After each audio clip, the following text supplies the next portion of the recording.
السلام علیکم ورحمۃ اللہ۔ اسٹوڈنٹ گائیڈ کے جماعت نام کے اس ویڈیو لیکچر میں علی حسین آپ کو خوش آمدید کہتا ہے۔ اب سابقہ جو ہمارا لیکچر تھا اس میں ہم نے سر سید احمد خان کے بارے میں دیکھا تھا اور جانا تھا۔ یقینی طور پر آپ لوگوں کو کوئی دقت نہیں ہوئی ہوگی اور جو کام آپ کے ذمہ لگایا گیا تھا آپ نے وہ کیا بھی ہوگا۔ اب ہم باقاعدہ طور پر اس سبق کی طرف آتے ہیں جس کا عنوان ہے کاہلی۔ سر سید احمد خان کی تحریر ہے، ان کے بارے میں ہم نے تفصیل سے پڑھا تھا اور وہ پہلے شخص تھے جنہوں نے یعنی ابتدائی لوگوں میں سے تھے جنہوں نے مضمون کی صنف کو جو ہے فروغ دیا تھا۔ اب یہ بھی ایک مضمون ہے اور اس کے بارے میں آپ پڑھ چکے ہیں کہ مضمون ہوتا کیا ہے، کیسے ہوتا ہے، اس کی شکل کس طرح کی ہوتی ہے، اس کی حیت کس طرح کی ہوتی ہے اور اس کی جو اقسام ہیں وہ کیا کیا ہیں۔ اب یہاں پہ بھی سر سید نے لفظ کاہلی یا سستی کے اوپر مضمون لکھا، کاہلی پہ لکھا کہ آخر کاہلی ہوتی کیا ہے۔ اب ہم نے جو تعریف دیکھی تھی مضمون کی اس میں یہ تھا کہ ابتدا میں ہم اس کی تعریف کرتے ہیں اپنے موضوع کی اور اس کی وضاحت کرتے ہیں کہ ہے کیا۔ اسی طرح جو شروع کا پیراگراف ہے اس میں سر سید احمد خان نے لفظ کاہلی جو ہے اس کی وضاحت کی ہے کہ کاہلی کیا چیز ہوتی ہے۔ اب دیکھتے ہیں کہ یہ ہے کیا۔ لکھتے ہیں کہ یہ ایک ایسا لفظ ہے جس کے معنی سمجھنے میں لوگ غلطی کرتے ہیں۔ لوگ یہ سمجھتے ہیں کہ ہاتھ پاؤں کی محنت نہ کرنا، کام کاج محنت مزدوری میں چستی نہ کرنا، اٹھنے بیٹھنے چلتے پھرنے میں سستی کرنا کاہلی ہے۔ اب یہ تو انہوں نے ایک عمومی رویہ بتایا کہ لوگوں کا کیا خیال ہے کہ کاہلی کیا ہوتی ہے۔ اب لوگ یہ سمجھتے ہیں کہ کام کاج نہ کرنا سستی یا کاہلی ہے۔ آپ لوگ بھی یقینی طور پر یہی سمجھتے ہوں گے کہ کاہلی یا سستی جو ہے اس کا یہ مطلب ہے کہ کام نہ کرنا یا دل لگا کے کام نہ کرنا۔ لیکن اس کے بعد انہوں نے ایک اور چیز لکھی ہے، مگر یہ خیال نہیں کرتے کہ دلی کنواں کو بیکار چھوڑ دینا سب سے بڑی کاہلی ہے۔ اب سب سے اہم چیز دلی کنواں یعنی دل کی مضبوطی، اس کا لفظی ترجمہ اگر ہم کرنے کی کوشش کریں یا مطلب نکالنے کی کوشش کریں، لیکن اس لفظ کا جو یہاں پہ معنی صحیح بیٹھے گا وہ ہوگا کہ انسان کی اندرونی صلاحیتیں، انسان کا ٹیلنٹ جس کو ہم کہہ سکتے ہیں۔ تو انسان جو ہے اپنی صلاحیتوں کو استعمال نہیں کر رہا، ٹھیک ہے۔ اگر وہ اپنی صلاحیتوں کو استعمال نہیں کر رہا، باقی سب کچھ کر رہا ہے، تب بھی وہ جو ہے سست اور کاہل ہے۔ یعنی ایک شخص اگر ورزش کر رہا ہے، 8 گھنٹے ورزش کر رہا ہے، لیکن اس کے اندر صلاحیت ہے پینٹنگ کی یا ڈرائنگ کی اور وہ ڈرائنگ نہیں کر رہا یا پینٹنگ نہیں کر رہا، کیلیگرافی نہیں کر رہا، تو وہ دراصل سستی کر رہا ہے۔ تو سستی صرف جسمانی طور پر سستی نہیں ہے کہ آپ جو ہے وہ اپنے کام کاج صحیح طرح نہ کریں، بلکہ اپنے اندر کی جو صلاحیتیں ہیں ان کو صحیح طرح سے استعمال نہیں کر رہے، تب وہ سب سے بڑی کاہلی ہوگی۔ پھر اس کے بعد وہ کہتے ہیں کہ ہاتھ پاؤں کی محنت اوقات بسر کرنے اور روٹی کمانے کے لیے نہایت ضروری ہے۔ روٹی پیدا کرنا اور پیٹ بھرنا ایک ایسی چیز ہے کہ بمجبوری اس کے لیے محنت کی جاتی ہے اور ہاتھ پاؤں کی کاہلی چھوڑی جاتی ہے۔ اب روٹی پیدا کرنے سے مراد یہ رزق کمانا، کہ روزگار تو ہر کوئی کماتا ہے اور وہ ایسی چیز ہے کہ جس کو چھوڑا نہیں جا سکتا، لیکن بہت سے لوگ ایسے ہوتے ہیں کہ جو روزگار تو کماتے ہیں اور روزی کماتے ہیں، روزگار سے منسلک اور وابستہ ہوتے ہیں، لیکن اس کے باوجود وہ کاہل ہو سکتے ہیں، ٹھیک ہے۔ تو کیونکہ وہ اپنی صلاحیتوں کو صحیح طرح استعمال نہیں کر رہے ہوتے۔ لیکن یہ جو روزگار کا کمانا ہے، روزی سے وابستہ ہونا ہے، یہ انسان کے اندر کی بہت سی جو سستیاں ہیں ان کو کم کر دیتی ہے کسی نہ کسی طرح۔ اس کی وضاحت ہم انشاءاللہ آگے کریں گے۔ اور اسی لیے ہم دیکھتے ہیں کہ محنت مزدوری کرنے والے لوگ اور وہ جو کہ اپنی روزانہ محنت سے اپنی بسر اوقات کا سامان مہیا کرتے ہیں، بہت کم کاہل ہوتے ہیں۔ اس بات کا کیا مطلب ہے کہ جو لوگ روزگار کماتے ہیں وہ بہت کم کاہل ہوتے ہیں؟ اس کا مطلب یہ کہ جب وہ روزگار کمانے کے لیے نکلتے ہیں گھر سے تو انہیں کوئی نہ کوئی ایسا وسیلہ ضرور مل جاتا ہے کہ وہ اپنی اس صلاحیت کو استعمال کر لیتے ہیں، یا ان کی صلاحیتیں جو ہیں وہ کسی نہ کسی صورت استعمال ہو جاتی ہیں۔ محنت کرنا اور سخت سخت کاموں میں ہر روز لگے رہنا گویا ان کی طبیعت ثانی ہو جاتی ہے، اس کی میں وضاحت کروں گا۔ مگر جن لوگوں کو ان باتوں کی حاجت نہیں ہے، وہ اپنے دلی قوا کو بیکار چھوڑ کر بڑے کاہل اور بالکل حیوان صفت ہو جاتے ہیں۔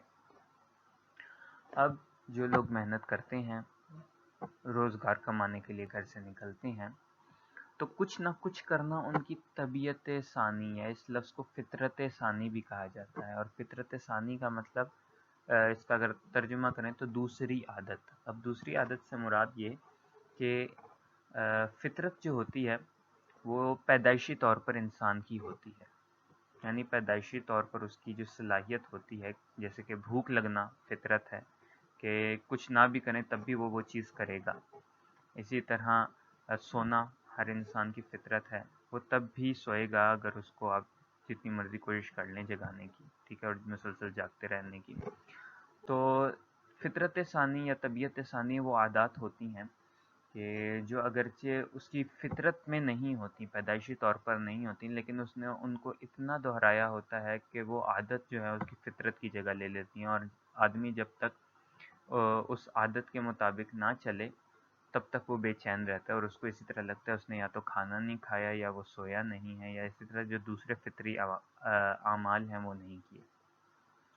یقینی طور پر اس بات کی سمجھ آ گئی ہوگی۔ یعنی آپ نے دیکھا ہوگا کہ لوگوں کو ایک ہوتی ہے عادت لگ جانا، ایک ہوتا ہے بہت بری عادت لگ جانا، تو فطرت ثانی اس بری عادت کا نام ہے۔ تو جو لوگ محنت کرتے ہیں اور اپنی صلاحیتوں کا استعمال کرتے ہیں، تو اگر وہ اپنی صلاحیتوں کا استعمال نہ کریں تو ایسا لگتا ہے انہیں کہ وہ اپنی فطرت ثانی سے یا اپنی فطرت سے یا اپنی عادت سے جو ہے وہ ہٹ گئے ہیں۔ تو اس لیے محنت کرنا ضروری ہے۔ اور پھر وہ یہاں پہ بات کرتے ہیں کہ جو لوگ محنت نہیں کرتے یا جن لوگوں کو ضرورت نہیں ہے محنت کرنے کی، وہ لوگ اپنی صلاحیتوں کو چھوڑ کر حیوان صفت ہو جاتے ہیں۔ اب حیوانوں کی صفات میں سے ایک سب سے اہم جو ہے وہ صفت وہ یہ ہے کہ وہ سوتے بہت زیادہ ہیں۔ تو آپ شیر کو دیکھ لیں، تقریباً دن میں 16 گھنٹے سوتا ہے۔ ایسے ایسے جاندار بھی ہیں جو کہ 22 گھنٹے 24 میں سے 22 گھنٹے سوتے ہیں، ٹھیک ہے، اور آرام پسند ہوتے ہیں زیادہ تر جانور، کہ کھانا ان کا مقصد ہوتا ہے، پینا سونا بس۔ شیر بھی جاگتا ہے، شکار کرتا ہے، سو جاتا ہے اور سوتا ہی رہتا ہے۔ تو وہ لوگ کہ جن کو کام کاج کرنے کی ضرورت نہیں پڑتی، اکثر و بیشتر وہ کیونکہ عادی نہیں ہوتے کام کرنے کے لیے، اس لیے پھر وہ اپنی جو صلاحیتیں ہوتی ہیں ان کو بھی ضائع کر دیتے ہیں۔ اگر اس کی سیدھی سادھی مثال لیں تو جو رئیس زادے ہوتے ہیں کہ جن کے گھروں میں جن کی فصلیں بھی تیار ہو رہی ہوتی ہیں، ان کے کسان ان کی فصل بھی تیار کر رہے ہوتے ہیں، تو پھر ان کو کھانے پینے کی بھی کوئی مشکل نہیں ہوتی۔ وہ پورا دن بس ٹی وی کے آگے بیٹھے رہتے ہیں اور سوتے ہیں، گیمز کھیلتے ہیں، پب جی کھیلتے ہیں اور اسی قسم کی دوسری گیمز کھیلتے ہیں، اور اس کے بعد کھاتے ہیں، سو جاتے ہیں، اور پھر اسی طرح اپنی زندگی کے 1.5-2 سال جو ہیں وہ ضائع کر دیتے ہیں، اور پھر بعد میں سوچتے ہیں کہ ہمیں اس دوران کچھ نہ کچھ سیکھ لینا چاہیے تھا، لیکن اب انہیں تو عادت ہی نہیں تھی اس چیز کی، اس محنت کی۔ کیوں؟ اگر وہ لوگ گھر سے نکلتے، ظاہری سی بات ہے وہ جوان کھیتوں میں جا کے اپنے کسانوں کو ہی دیکھ لیتے تو سینکڑوں کام نکل آتے ہیں اسی بہانے سے۔ بندہ گھر سے باہر نکلتا ہے، 2 قدم رکھے گلی کے نکڑ تک جائے، اس سے کوئی نہ کوئی کام مل ہی جاتا ہے۔ اچھا، تو یہ تو تھی تھوڑی سی تبلیغ، اب دوبارہ سبق پہ آتے ہیں۔ یہ سچ ہے کہ لوگ پڑھتے ہیں اور پڑھنے میں ترقی بھی کرتے ہیں، اور 1000 پڑھے لکھوں میں سے شاید ایک کو ایسا موقع ملتا ہوگا کہ وہ اپنی تعلیم کو اور اپنی عقل کو ضرورتاً کام میں لاوے، لیکن اگر انسان ان عارضی ضرورتوں کا منتظر رہے اور اپنی دلی قوا کو بیکار ڈال دے تو وہ نہایت سخت کاہل اور وحشی ہو جاتا ہے۔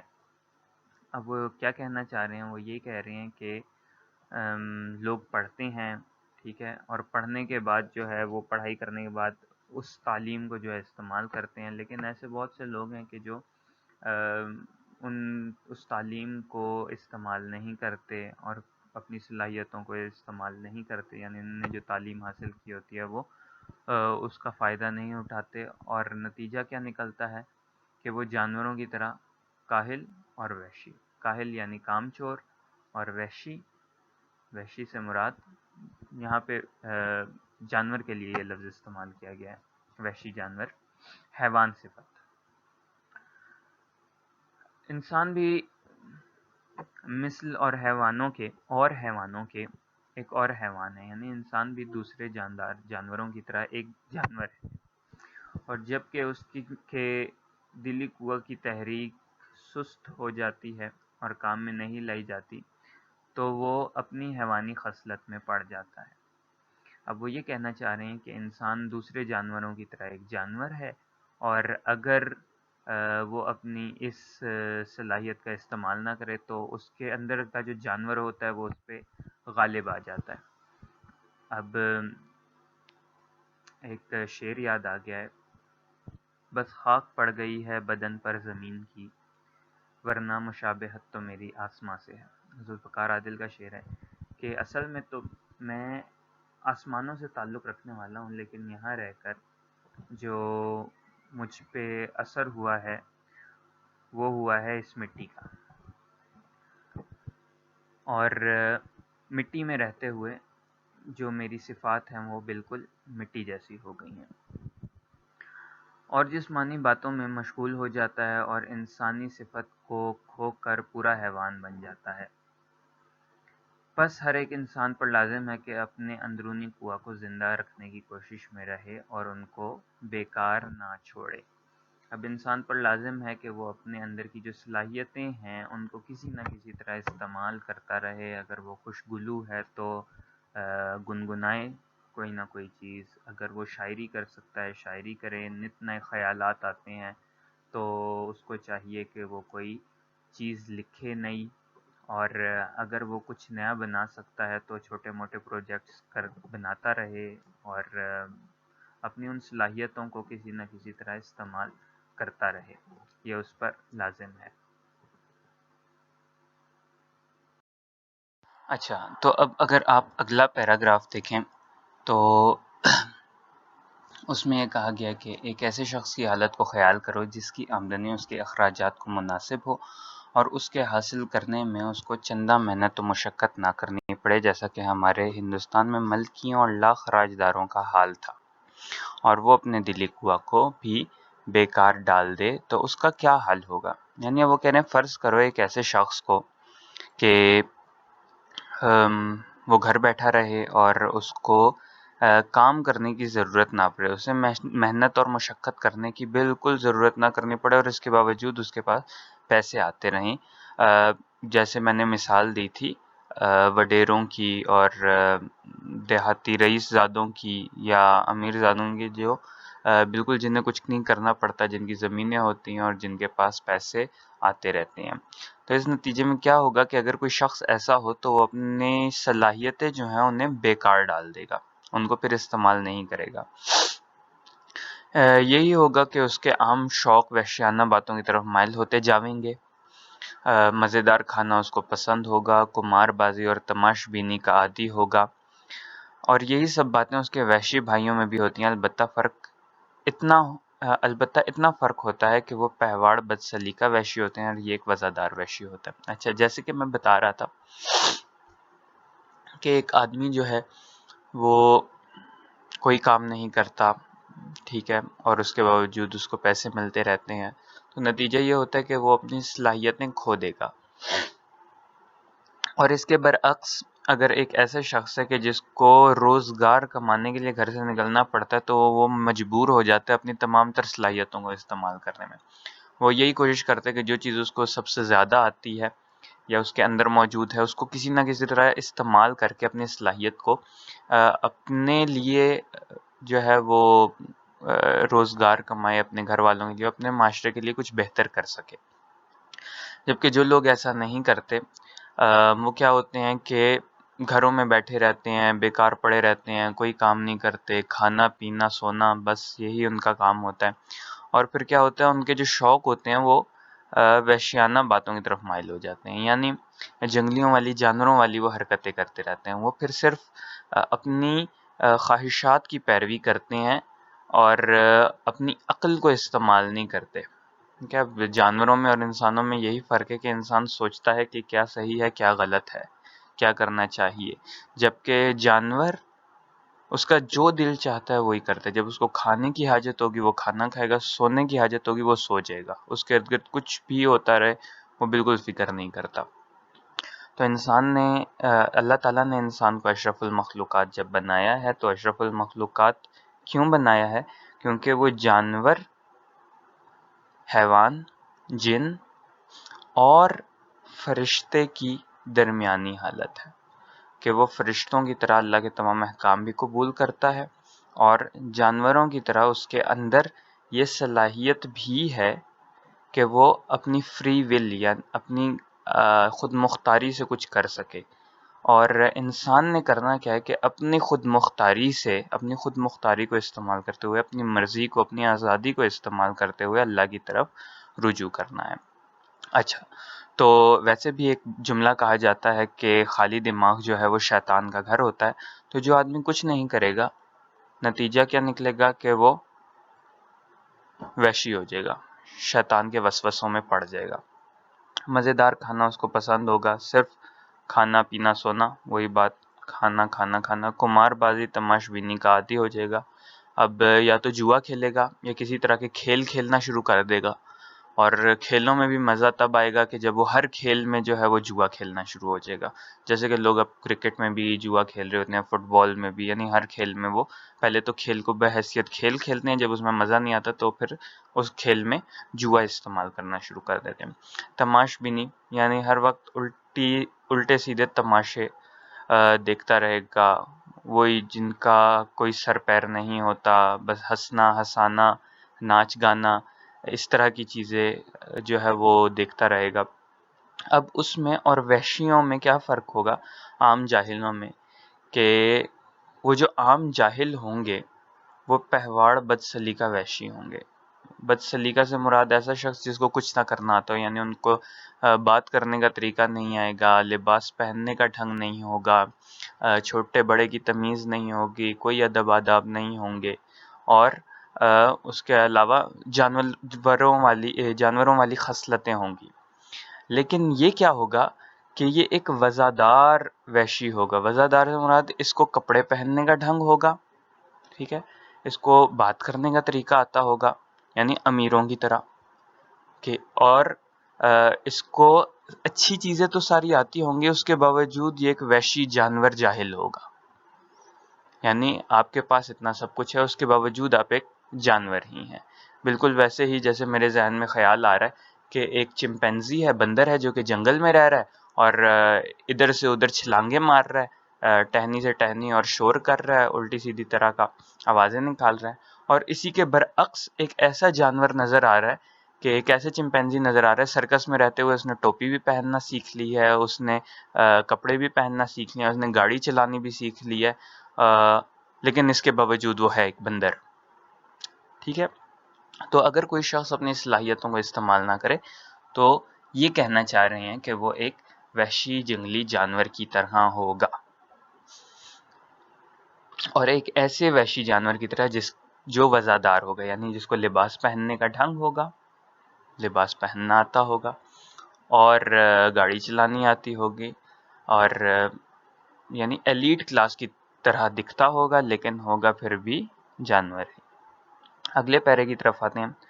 ہم قبول کرتے ہیں کہ ہندوستان میں ہندوستانیوں کے لیے ایسے کام بہت کم ہیں جن میں ان کو قواعد دلی اور قوت عقلی کو کام میں لانے کا موقع ملے، اور برخلاف اس کے اور ولایتوں میں اور خصوصاً انگلستان میں وہاں کے لوگوں کے لیے ایسے موقع بہت ہیں. اب اگر یہاں تک ہم دیکھیں کیا بات بیان کی جا رہی ہے، وہ یہ کہہ رہے ہیں کہ ہمارے ملک میں جو ہیں ایسے مواقع بہت کم ہیں کہ جس میں ہم اپنی صلاحیتوں کو استعمال کر سکتے ہیں. اب مثال کے طور پر ہم اگر دیکھیں تو یہ بات درست ہے کہ ہمارے گھروں کے پاس جو ہیں وہ کورٹس نہیں ہیں اسپورٹس کے، باسکٹ بال کورٹ، ٹینس کورٹ وغیرہ وغیرہ، کھیلوں کے مواقع ہمارے ارد گرد موجود نہیں ہوتے. جبکہ اگر ولایت یا فورن یا انگلستان یا امریکہ یا دوسرے ممالک کو دیکھ لیں تو ان میں کیا ہوتا ہے، انہوں نے ارد گرد کوئی نہ کوئی سرگرمی رکھی ہوتی ہے. یعنی ان کے جو دیہات ہوتے ہیں اور ان کے جو بیکورڈ علاقے ہوتے ہیں ادھر بھی کوئی نہ کوئی کلب بنا ہوتا ہے کہ جہاں پہ وہ جا کے کوئی فائدے مند کام کرتے ہیں. وہ باکسنگ کرتے ہیں، وہ اکٹھے بیٹھتے ہیں، آرٹ کلب ہوتا ہے، فلائنگ کلب ہوتا ہے. اس کے علاوہ اسپورٹس سینٹرز ہوتے ہیں جہاں پہ جا کے وہ کھیلتے ہیں، اپنی صلاحیتوں کو استعمال کرتے ہیں. لیکن ہمارے ہاں ایسا جو ہے وہ بہت کم ہوتا ہے. اب اس میں کچھ شک نہیں کہ اگر انگریزوں کو بھی کوشش اور محنت کی ضرورت اور اس کا شوق نہ رہے جیسا کہ اب ہے تو وہ بہت جلد وحشت پنے کی حالت کو پہنچ جائیں گے. کہ اگر انگریز بھی ہماری طرح محنت مشقت چھوڑ دیں تو وہ بھی ہماری طرح وحشی جانور جاہل بن جائیں گے. مگر ہم اپنے ہم وطنوں سے یہ کہتے ہیں کہ ہمارے ملک میں جو ہم کو اپنے قواعدلی اور قوت عقلی کو کام میں لانے کا موقع نہیں مل رہا، اس کا بھی سبب یہی ہے کہ ہم نے کاہلی اختیار کی ہے. یعنی اگر ہم اپنی صلاحیتوں کو استعمال نہیں کر رہے تو اس کی کیا وجہ ہے کہ ہم نے پہلی سیڑھی تھی، پہلے درجے پر ہی ہم نے سستی اختیار کر لی. اب آگے کے مراحل ہم کیسے حل کریں گے؟ یعنی اپنے قوائے دلی کو بیکار چھوڑ دیا ہے. اگر ہم کو قوائے قلبی اور قوت عقلی یعنی عقل کی قوت، سوچنے کی صلاحیت، اور قوائے قلبی یعنی ہمارے دل کی صلاحیت، دل اور دماغ کا اگر اس کام میں لانے کا موقع نہیں ہے تو ہم کو اس کی فکر و کوشش چاہیے کہ وہ موقع کیوں کر حاصل ہو. کیوں کر کا مطلب ہوتا ہے کیسے. یعنی اگر ہمیں موقع نہیں مل رہا تو ہمیں یہ فکر کرنی چاہیے اور یہ سوچنا چاہیے کہ ہمیں کیوں نہیں مل رہا، آخر وہ کون سے طریقے ہیں کہ جن سے ہمیں یہ حاصل ہوگا. اگر اس کے حاصل کرنے میں ہمارا کچھ قصور ہے تو ہمیں اس کی فکر و کوشش چاہیے کہ وہ قصور کیوں کر رفع ہو. رفع کا مطلب دور، کہ ہمیں اگر موقع نہیں مل رہا تو ہمیں یہ دیکھنا چاہیے کہ ہم اس کو کیسے دور کر سکتے ہیں. غرض کے کسی شخص کے دل کو بیکار پڑا رہنا نہ چاہیے، کسی نہ کسی بات کی فکر و کوشش میں مصروف رہنا چاہیے. آدمی کو کوئی نہ کوئی کام کرنا چاہیے تاکہ ہم کو اپنی تمام ضروریات کے انجام کرنے کی فکر اور مستعدی رہے. اور جب تک ہماری قوم سے کاہلی یعنی دل کو بیکار پڑا رہنا نہ چھوٹے گا، اس وقت تک ہم کو اپنی قوم کی بہتری کی توقع کچھ نہیں ہے. اب یہ تو تھا آپ کا مضمون. کتاب ہے مقالات سر سید اور اس کی 5ویں جلد سے یہ مضمون لیا گیا. اچھا، اب یہ ہوتی ہے ایک بڑے ادیب کی، بڑے لٹریری شخصیت کی پہچان. اب یہ مضمون تقریباً 150 سال پہلے لکھا گیا لیکن آج بھی ہم پر پورا بیٹھ رہا ہے. یعنی ہماری جو حالت اس وقت تھی آج بھی وہی ہے. اس وقت بھی ہمیں موقع نہیں ملتے تھے، آج بھی ہمیں موقع نہیں مل رہے. اس وقت بھی ہماری وہی عادات تھیں، آج بھی ہماری وہی عادات ہیں. تو انہوں نے اس رگ کو پکڑا ہے، اس بیماری کو پکڑا ہے جو کہ ہمارے اندر موجود ہے اور مسلسل چلی آ رہی ہے. اچھا، اب مضمون کی نوعیت کو دیکھتے ہیں. تو اگر آپ یاد کریں کہ ہم نے مضمون کی جو تعریف پڑھی تھی کہ شروع میں جو ہے وہ اس کا معنی اور مفہوم بتانے کی کوشش کی جائے گی. اس میں بھی ایسا ہی ہوا کہ شروع میں جو ہے وہ معنی اور مفہوم بتانے کی کوشش کی. پھر جو درمیان والا حصہ تھا پچھلے صفحے کا اور اس صفحے کا، اس میں جو ہے بحث کی گئی، دلائل دیے گئے کہ کس طرح سے ہوگا. ٹھیک ہے. اور جو آخری حصہ ہے اس میں نتیجہ اخذ کرنے کی کوشش کی گئی ہے. اور نتیجہ یہاں پہ کیا نکالا کہ جب تک ہم لوگ سستی کریں گے تب تک جو ہے ہم اور ہماری قوم ترقی نہیں کر سکتی. یہ تو تھا ہمارا سبق، ہمارا مضمون جو ہم نے پڑھا. اب اس کے مشقی سوالات ہیں، مختصر سے ہیں، 4 ہیں. یہ آپ دیکھ سکتے ہیں اور ان کو حل کرنے کی کوشش کریں. اگرچہ آپ سب لوگ اب جب ان سوالوں کے جواب ڈھونڈیں گے تو وہ الگ الگ ہوں گے، آپ کے الفاظ مختلف ہوں گے، لیکن معنی یقینی طور پر ایک ہی ہوگا اور بڑے سیدھے سادے آسان ان کے جوابات ہیں. اور دوسرا یہ کہ اس کے بعد جو کہ مشقی سوالات ہیں دیگر، وہ بھی آپ خود کر سکتے ہیں، جیسے کہ یہ درست جواب کی نشاندہی ہے، آپ درمیان سے پڑھیں گے اور آپ نے پڑھ لیا ہوگا یقینی طور پر، تو آپ یہ بڑی آسانی سے حل کر سکیں گے۔ تو یہ تھا آج آپ کا سبق، انشاءاللہ اگلے لیکچر میں پھر حاضر ہوں گے۔ فی امان اللہ۔